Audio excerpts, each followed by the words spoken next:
Arbitration అనే పదాన్ని మనం చాలా సార్లు వింటూ ఉంటాం కానీ దాని మీనింగ్ అసలు అది ఎందుకు పనికొస్తుందని చాలా మందికి తెలియదు. అసలు ఆర్బిట్రేషన్ అంటే ఏంటి మేడం? ఆర్బిట్రేషన్ అంటే ఏంటంటే ఒక మధ్యవర్తిత్వం లాగా. అంటే జనరల్లీ మన పాతకాలంలో ఏమైతుండే, ఏదైనా గొడవలు ఏమైనా అయితే ప్రతీది కోర్టుకి తీసుకెళ్లే వాళ్ళం కాదు కదా. ఎవరిని ఒక మధ్యవర్తిని, ఒక పెద్ద మనిషిని కూర్చోబెట్టేసి అటు పార్టీ ఇటు పార్టీ కూర్చుని సెటిల్మెంట్ అనేది చేసుకునేవాళ్ళు. అది ఏంటంటే దానివల్ల court time save, court fee save, ఈ లాయర్ ఖర్చులు సేవ్, అన్నీ సేవ్. సో ఈజీ అయిపోతుంది. ఈవెన్ కోర్టులో ఎంత బర్డెన్స్ అయిపోయినాయి అంటే నెంబర్ ఆఫ్ కేసెస్ చాలా ఫైల్ అయిపోతున్నాయి. అంటే ఇప్పుడు క్లయింట్స్ కూడా ఎట్లా అయిపోయినారంటే వచ్చే వాళ్ళు కూడా, మేడం తొందరగా ఫైలింగ్ అవుతలేదు, ఎందుకు మేడం తొందర నెంబరింగ్ అవుతలేదు అని అడుగుతుంటారు. ఇప్పుడు మా కష్టం మాకు తెలుసు, ఎందుకంటే అక్కడ అన్ని వేల కేసెస్ ఫైల్ అవుతూ ఉన్నాయి, వేల కేసెస్ ఆల్రెడీ క్యూలో ఉన్నాయి. సో అన్ని టైంకి జరగట్లేదు. సో ఇంత బర్డెన్ అనేది ఆల్రెడీ కోర్ట్స్ మీద ఉంది, ఇండైరెక్ట్లీ అడ్వకేట్స్ మీద కూడా ఉంది. ఇవన్నీ కూడా సేవ్ చేయడానికి ఆర్బిట్రేషన్ అనేది ఒకటి ఇంట్రడ్యూస్ చేశారు. అంటే ఆర్బిట్రేషన్ అండ్ కన్సిలియేషన్ యాక్ట్ కింద ఆర్బిట్రేషన్ అండ్ కన్సిలియేషన్ రెండు కూడా ఇంట్రడ్యూస్ చేశారు అనమాట. దాన్ని ADR మెథడ్స్ అంటారు. సో ఇందులో ఏంటంటే ఆర్బిట్రేషన్ గురించి మాట్లాడుకుంటే, ఇప్పుడు సపోజ్ ఎగ్జాంపుల్ తీసుకుందాం ఒకటి. ఇప్పుడు ప్రాపర్టీ, మీరు నా దగ్గర నుంచి ఒక ప్రాపర్టీ కొనాలని ఫిక్స్ అయినారు, మీకు నచ్చింది. ఫస్ట్ ప్రాసెస్ దేంతో స్టార్ట్ చేస్తాం? ఫస్ట్ ఒక అగ్రిమెంట్ రాసుకుంటాం. ఆ అగ్రిమెంట్ రాసుకున్న తర్వాత సపోజ్ నేను ఒక్క స్టేజ్ దాటిన తర్వాత నేను ఆ ప్రాపర్టీ మీకు ఇవ్వా అని చెప్పేస్తా. అగ్రిమెంట్ అయింది కానీ నేను ఇంకా చెయ్యను అని చెప్తా. అప్పుడు మీరేం చేస్తారు? కోర్టుకి వెళ్తే ఎన్ని సంవత్సరాలు పోతుంది?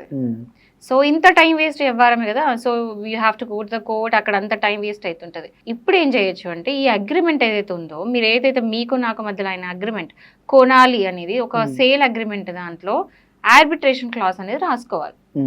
సో ఆర్బిట్రేషన్ క్లాజ్ రాసుకుంది ఏంటంటే, మనం ఆర్బిట్రేషన్ ఉంది ఇందులో అంటే ఫర్దర్ ఏమన్నా నీకు నాకు గొడవ వస్తే, ఫర్దర్ ఏమైనా డిస్ప్యూట్ వస్తే కోర్టుకి వెళ్ళాల్సిన అవసరం లేదు, మన ఆర్బిట్రేషన్తో సెటిల్ చేసుకోవచ్చు అనేది అగ్రిమెంట్ లో క్లాజ్ లో మనం రాసుకోవాలి, ఒక పాయింట్ లాగా రాసుకోవాలి.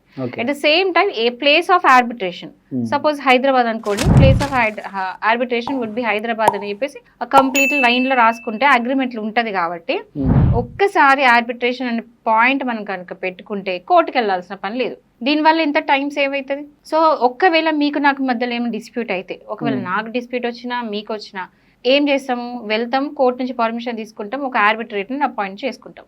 ఆర్బిట్రేటర్ ఎలాంటి వాడు ఉంటాడంటే ఫుల్లీ టాలెంటెడ్, అంటే ఎవరో వాళ్ళు వీళ్ళు కాదు, నిజంగా ఒక పెద్ద మనిషిని, అంటే రిటైర్డ్ హైకోర్టు లేకపోతే రిటైర్డ్ జడ్జెస్ వాళ్ళే ఉంటారు యూజువల్లీ.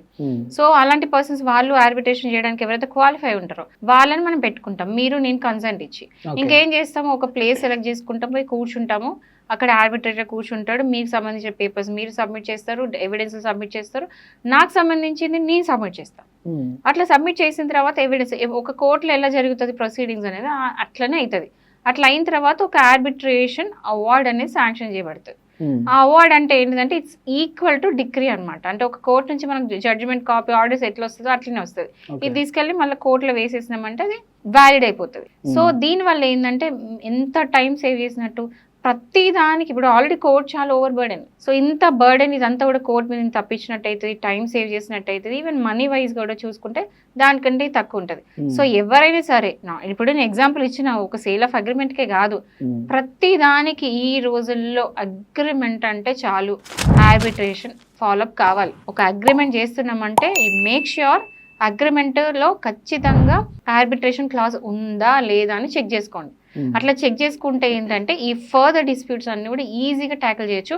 మీరు ఊరికే కోర్టు చుట్టూ, ఇప్పుడు మీకు కూడా తెలుసు నాకు కూడా తెలుసు, ఓపెన్గా చెప్పుకోవడానికి ఏంటంటే కోర్టులో ఒక కేసు పడితే ఎన్ని సంవత్సరాలు పోతుంది అనేది అందరికీ clear picture ఉన్నట్టేగా.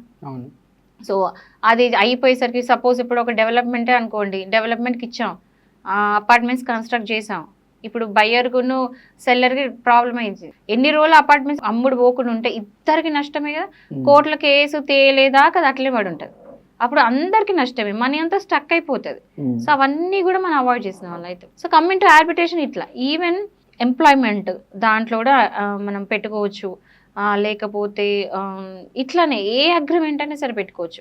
And coming to కన్సిలియేషన్స్ ఏంటంటే ఫ్యామిలీ డిస్ప్యూట్స్ అలాంటివి ఏమున్నా కూడా కన్సిలియేషన్, మీడియేషన్స్ ఇవన్నీ కూడా చేసుకోవచ్చు. అంటే ఏంటంటే కూర్చోబెట్టి మాట్లాడిపోయడం దీనికి అని చెప్పేసి. సో ఇంకా ఫర్దర్ దీని మీద ఏమైనా డౌట్స్ కనుక ఉంటే, ఇంకా క్లియర్గా ఐడియా కావాలనుకుంటే మాత్రం మీరు ఒక అడ్వకేట్ని కలిసి తర్వాత ఇది ఏంటి అసలు అని క్లియర్గా మీరు పిక్చర్ తెచ్చుకొని దాన్ని బట్టి మీరు చేసుకోవచ్చు. Right, thank you madam.